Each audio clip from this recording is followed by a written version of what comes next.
Smith County, now the newest county in Southwest Virginia to become a Second Amendment sanctuary. Tonight, Bedford County became the latest place in our area to declare itself a Second Amendment sanctuary. The list of Second Amendment sanctuaries is growing tonight. Otero joined Fremont, Custer, Montezuma counties in their stance against the red flag gun bill. Washington State Police Chief wants to make his community a sanctuary city. And Tennessee counties are taking notice, with 5 in the eastern part of the state passing resolutions to become Second Amendment sanctuary counties. And the Hood County Sheriff wants to make sure the people who own firearms are protected. He tells Alex Rozier he wants to create a sanctuary county for guns. Well, what exactly is happening out there that all these sheriff's departments from different localities and communities from all across the country are implementing this concept of a Second Amendment sanctuary? And this isn't some singular locale. This is happening in numerous states and has been now for the past year. Well, it could be a sign of the times we live in. We've watched as our First Amendment rights, our right to free speech, have been eroded away with the implementation of a concept of hate speech as corporations work with the government to limit what you say and how you say it and who you say it to and when you say it. We've seen the insidious nature of political correctness shackle us and take away our ability to express ourselves in the way I don't think our founders would have ever thought would be possible. And it's a perfect example. What's happened with the First Amendment is the perfect example of why people are so wary of what is now taking place with the Second Amendment. It is something that is gradual in its nature, a very slow-acting poison. And by the time the symptoms hit, by the time you're so weakened and bedridden, you're unable to do anything about it. You can't fight back. You've succumbed so far that you're not able to raise your voice up anymore. And what exactly is happening with the Second Amendment? Well, there's a massive introduction of different laws that are being put in place to restrict the sort of guns you can own, how you can procure those guns, where you can buy, sell, and trade those guns, the sorts of ammunitions that you can obtain, and how you can obtain them. And perhaps worst of all is the introduction of red flag laws. Red flag laws, which are something ripped right out of a science fiction movie for a future crime you might potentially commit.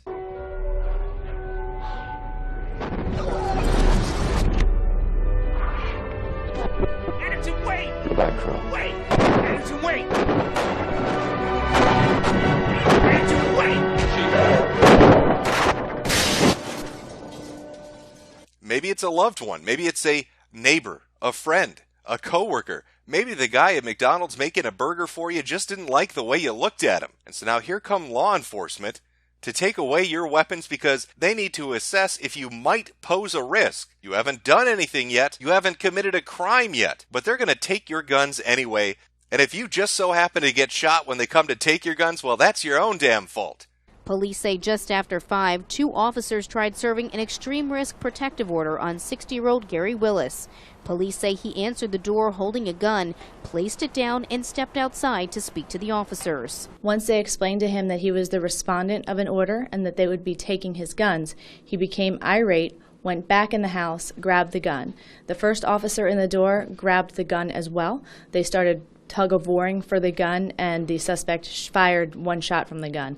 Luckily, that didn't hit anybody, but once that shot went off, the second officer fired his service weapon, striking the suspect. And this year-long escalation of what's going on with gun rights in America has really coalesced, and it's centered itself over Virginia, where headlines like this are now making the rounds. The law is the law. Virginia Democrats float prosecution and National Guard deployment if police don't enforce gun control.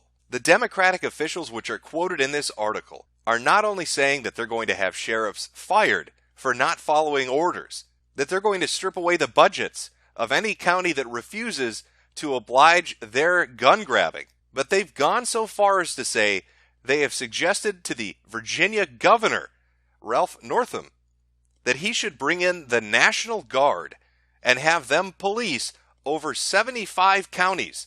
75 counties out of the 90-plus counties in Virginia, which are refusing to go along with these new laws that are being proposed in the state right now. And this clear escalation in the rhetoric regarding the Second Amendment from all of these different bureaucrats and elected politicians who seem to believe they've been given God's divine will to protect people from themselves and strip them of their rights has really brought attention upon Virginia.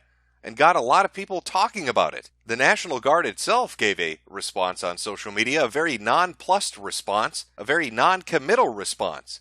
And it's easy to understand why they don't want to jump in head first when it comes to this issue. All you need to do is look at what others in law enforcement and government are saying about this. There is a tangible fear in the air. I work plainclothes law enforcement. I walk around without a uniform. People don't see my badge. People don't see my gun. And I can tell you, people are angry. And I am frightened to the point that I am looking at moving my wife and child, my child to be, March, my wife and child out of the state if these bills pass. The reason is because my fellow law enforcement officers, I've heard on more than one occasion, tell me that they would not enforce these bills regardless of whether they believe in them ideologically, because they believe that there are so many people angry in gun shops, gun shows, at bars. We have heard it now. People talking about tar and feathering politicians in a less than joking manner. People talking about fighting with violence over their concern with Senate Bill 16 and Senate Bill 64. So you can imagine being in law enforcement and hearing citizens at different locations all over town talk about lynching and tar and feathering politicians for even suggesting bringing in the National Guard or taking their guns away. Why people are really on edge about this particular issue.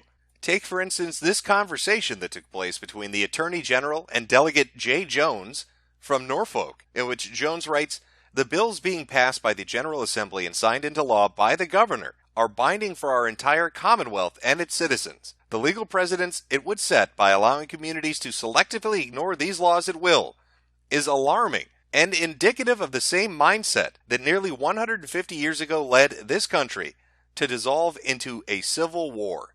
And looking at the crowds in the streets that have been gathering in protest, you can start to see why people are getting concerned. They're showing up and protesting outside of courthouses, they're gathering at local municipalities, and they're letting their voice be heard. These aren't one or two gun nuts out in the hills in Alabama, hunting rabbits and skinning deer. These are average, ordinary people. Now, when you hear a story like this, the first thought that probably pops into your mind is it's a David and Goliath situation. The citizens are the little guys, and the government, backed by the National Guard, are just undefeatable. There's nothing that can be done. Well, the first thing you need to take into consideration is the sheriffs in Virginia outnumber the amount of deployable Army National Guard by almost 1,000. And those numbers are bolstered by sheriffs who are so committed to this that they're willing to deputize not hundreds, but thousands of people.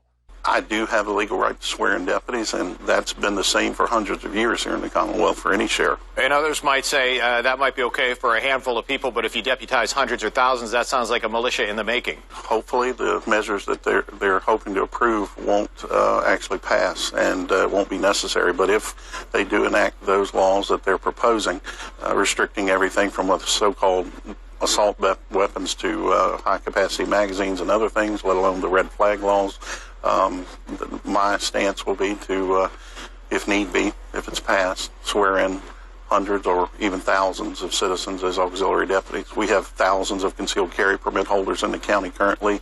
Two other things to take into consideration are what's happened in the past and what the current climate is like right now and how people are reacting to it.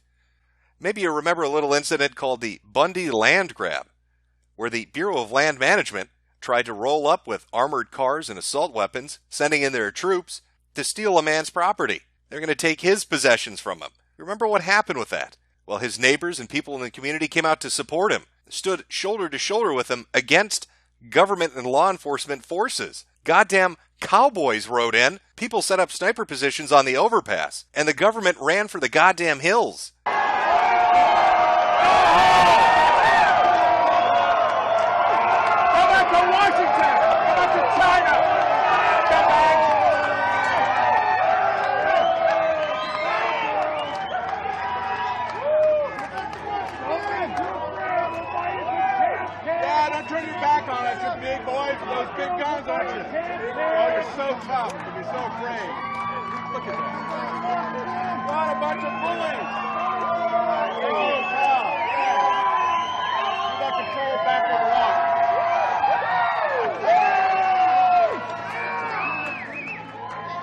And a more current example of this would be what happened with a Instagrammer by the name of Whiskey Warrior 556.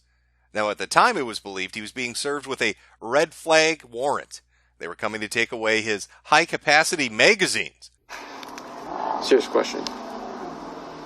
To the boys in blue, the thin blue line, what's it like to arrest someone on the grounds of high-capacity magazines, which 30 rounds is standard capacity, just for the record? What's it like to know that the Founding Fathers would shit on you? Now, details of the story later came out that wasn't actually the case, but his live stream drew in a lot of attention. So what do you call a cop that enforces gun laws? A red coat faggot!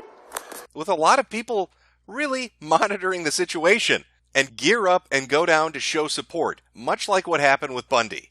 Right now in Virginia, it is the perfect storm. Up to the north, you have D.C., where an impeachment against the president is taking place, headed by the Democrats, who seem to want to write their own rules of conduct on how to conduct this impeachment inquiry. It seems like a political hit job. Sour grapes about losing the 2016 election and looking to make sure he can't possibly win 2020. In the meantime, you have a democratically controlled state government looking to implement extraordinarily strict gun laws within the state, and people not wanting that to happen.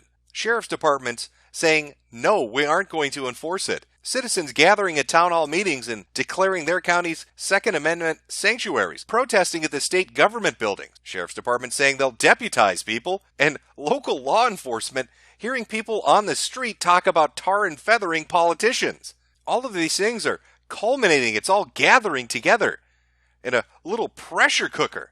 And all it's going to take to set it off is just one singular fuck-up. The wrong person at the wrong time in front of a big enough audience.